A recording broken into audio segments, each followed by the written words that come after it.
Assalamualaikum warahmatullahi wabarakatuh. Apa kabar sahabat sekalian? Semoga tetap sehat walafiat.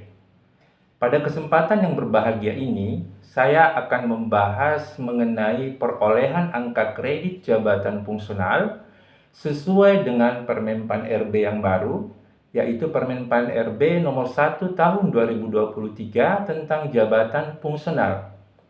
Aturan ini tentu lagi ramai dibicarakan, khususnya jabatan fungsional, karena perubahannya yang sangat signifikan dari aturan jabatan fungsional sebelumnya. Beberapa perubahan prinsip yang terjadi dalam aturan ini. Namun pada video kali ini hanya akan membahas mengenai perolehan angka kredit jabatan fungsional. Mari kita perhatikan sama-sama.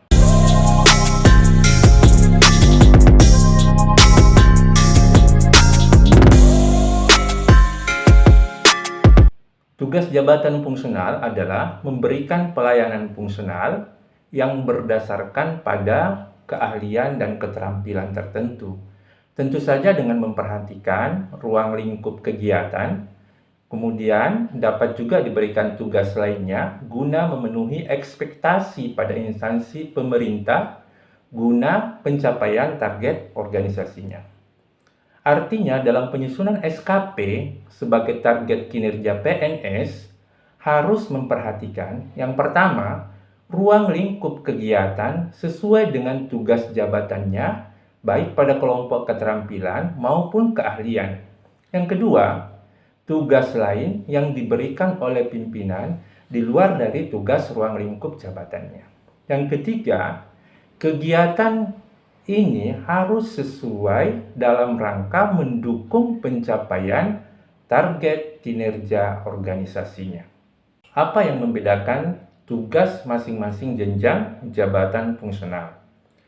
Tugas masing-masing jenjang jabatan fungsional tentu saja dibedakan berdasarkan ruang lingkup tugas jabatannya dengan memperhatikan tingkat kesulitan dan kompetensi setiap jenjang jabatannya.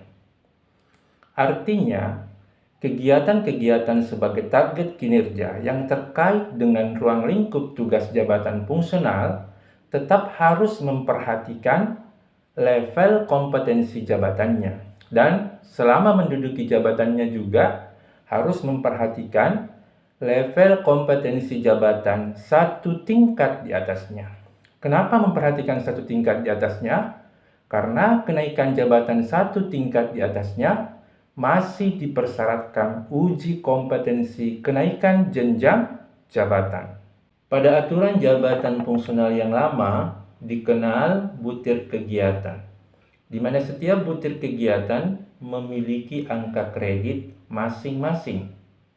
Namun dalam aturan yang baru ini, butir kegiatan tidak lagi digunakan sebagai pedoman melaksanakan tugas jabatan fungsional.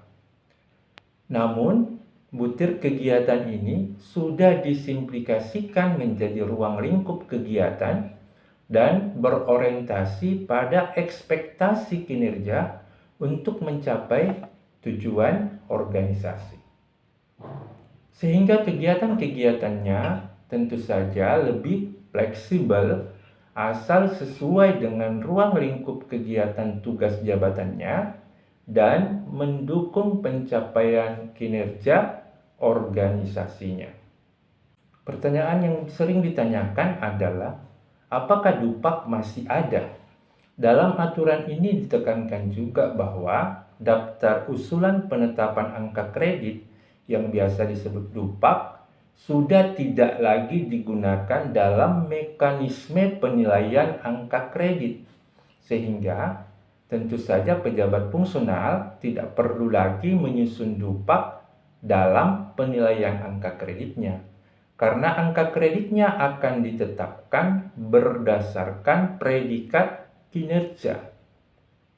Namun, untuk kegiatan sampai dengan Desember 2022, DUPAK-nya masih bisa diajukan maksimal sampai periode penilaian Juli 2023.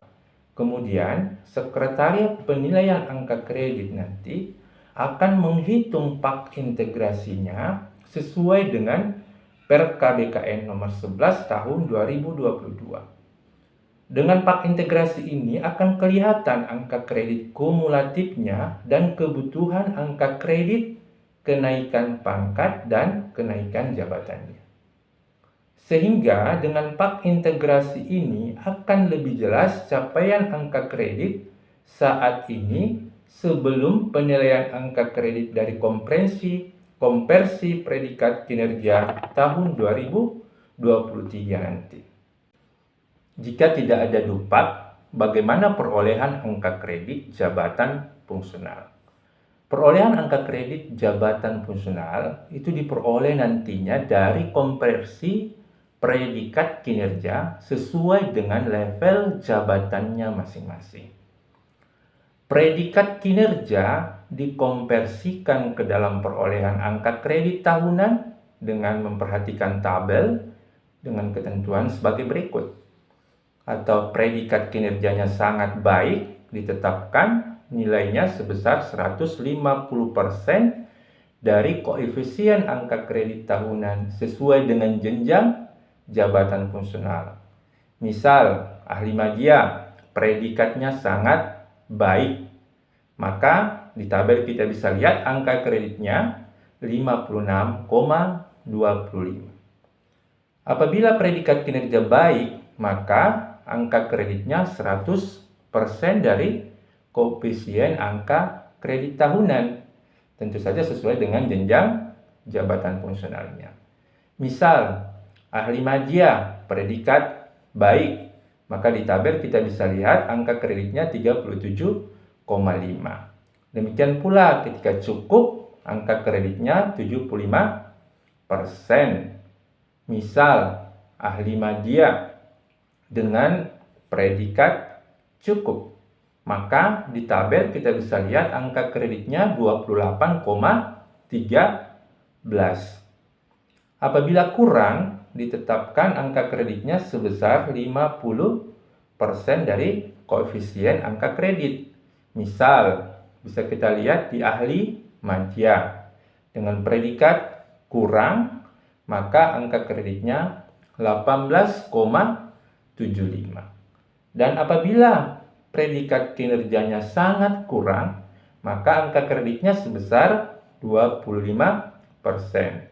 Misal, di jabatan yang sama tadi, ahli media dengan predikat kinerjanya sangat kurang, maka angka kreditnya 9,375.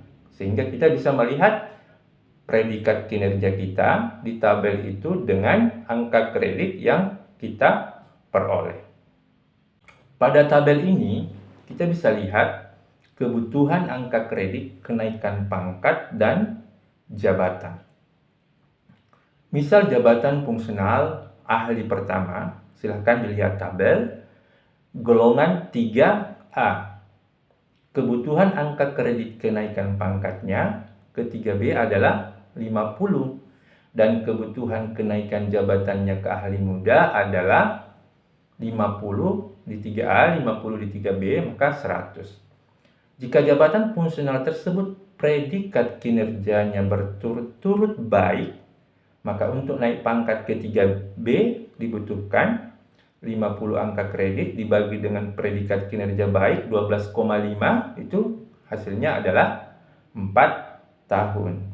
Namun apabila predikat kinerjanya sangat baik, maka 50 dibagi 18,75 itu dapatnya 2,7 atau dibulatkan menjadi 3 tahun. Artinya untuk kebutuhan angka kredit kenaikan pangkatnya itu dengan predikat sangat baik itu bisa tercapai naik pangkat 4 tahun. Dan kalau sangat baik bisa didapatkan sekitar 3 tahun naik pangkat ke satu tingkat lebih tinggi. Para sahabat sekalian, di akhir video ini saya mengingatkan bahwa jabatan fungsional untuk tetap semangat untuk mengusulkan dupak untuk angka kredit konvensionalnya yang diperoleh sampai Desember 2022 dan tetap semangat berkinerja dengan core value berakhlak dan bangga melayani bangsa. Semoga video ini bermanfaat. Assalamualaikum warahmatullahi wabarakatuh.